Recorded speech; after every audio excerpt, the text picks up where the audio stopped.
Perkenalkan, nama saya Herni Pio, mahasiswa aktif semester 6, Fakultas Keperawatan Universitas Pembangunan Indonesia Manado. Saat ini saya akan menjelaskan sedikit mengenai manajemen kegawat daruratan pada neurologi serta pada neonatus. Saat ini kita masuk dalam manajemen kegawat daruratan neurologi, yaitu kegawat daruratan neurologi adalah tindakan dan penata laksanaannya lebih cepat dan tepat, dan beberapa penyakit neurologi yaitu akut, kemudian penanganan yang cepat dan tepat untuk menghindarkan pasien dari gejala sisa dan ketergantungan terhadap orang lain.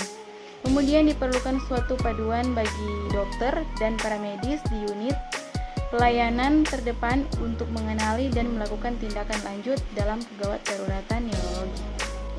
Kegawat daruratan neurologi ada beberapa bagian, yaitu tata laksana kesadaran menurun, peningkat TIK, tata laksana stroke akut, status epileptikus, kegawat daruratan cedera kepala, serta emergensi cedera medula spinalis. Kita masuk dalam tata laksana kesadaran menurun, yaitu terbagi atas dua.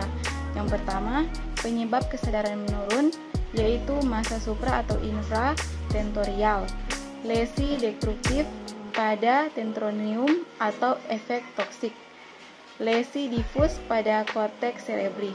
Yang kedua, diagnosa kesadaran menurun, yaitu anamnesis, pemeriksaan fisik umum, pemeriksaan fisik neurologis, serta pemeriksaan penunjang. Kita masuk dalam pengobatan, yaitu prinsip pengobatan cepat, tepat, dan akurat atau dilakukan bersama dengan pemeriksaan.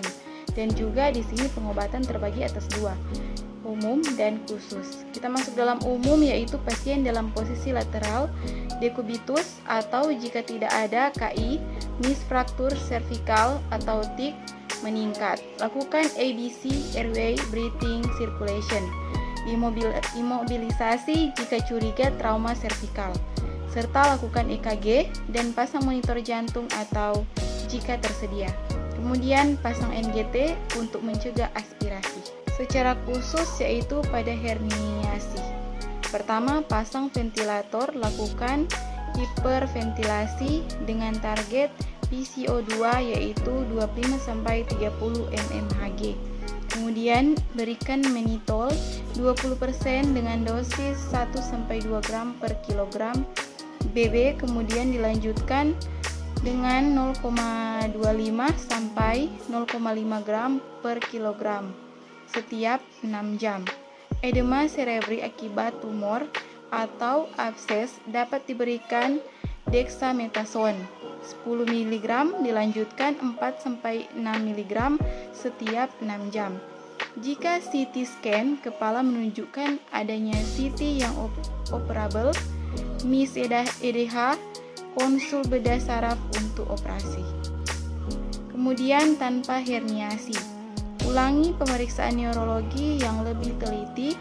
Jika CT scan tidak ada kelainan, lanjutkan LP. Jika positif ada infeksi, berikan antibiotik.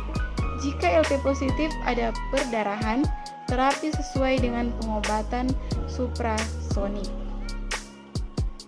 Kita masuk dalam manajemen kegawat daruratan pada neonatus, yaitu pada bayi baru lahir. Dengan mempunyai masalah berat badan, bisa mengakibatkan meninggal atau cacat. Kemudian perlu penanganan cepat, dan setiap tahun 4 juta meninggal pada bulan pertama, dan juga 2/3 meninggal pada minggu pertama. Bayi risiko tinggi, yaitu bayi dengan kegawatan neonatal yang mempunyai risiko kematian atau bila bisa bertahan hidup akan mengalami gejala sisa seperti asfiksia dan komplikasinya, trauma persalinan dan komplikasinya, BBLR, diare neonatus dengan dehidrasi berat shock, serta kelainan metabolik. Bayi ini perlu perawatan untuk life saving. Berikut ini adalah tanda-tanda bahaya atau dangerous. Yang pertama, asfiksia, gawat nafas, kejang, hipotermia berat, hipoglikemia, dehidrasi berat, serta shock. Asfiksia yaitu kejadian aksifia terbagi atas dua, 7/1000 kelahiran bayi negara berkembang, kemudian kurang lebih 1/1000 kelahiran bayi negara maju. Sebagian besar kematian terjadi segera setelah lahir. Kita masuk dalam masalah dalam kandungan atau perinatal, atau dikatakan dengan apnea primer. Ketika janin atau bayi kekurangan oksigen, terjadi periode awal usaha bernapas cepat diikuti henti napas. Apnea primer adalah frekuensi jantung menurun, tekanan darah tetap, atau kecuali bila terjadi perdarahan hebat, atau dapat dikatakan dengan hipovolemi. Bereaksi terhadap rangsang taktil, yaitu resusitasi neonatus. 10% bayi baru lahir yang memerlukan bantuan untuk memulai pernapasan. Kemudian, 1% bayi yang memerlukan resusitasi lebih lanjut. Kita masuk dalam gawat nafas. Gawat nafas atau distress respirasi pada neonatus. Kemudian ada 4 gejala utama, yaitu takipnea atau laju napas kurang 60 kali per menit, atau dapat dikatakan normal laju napas 40 kali per menit.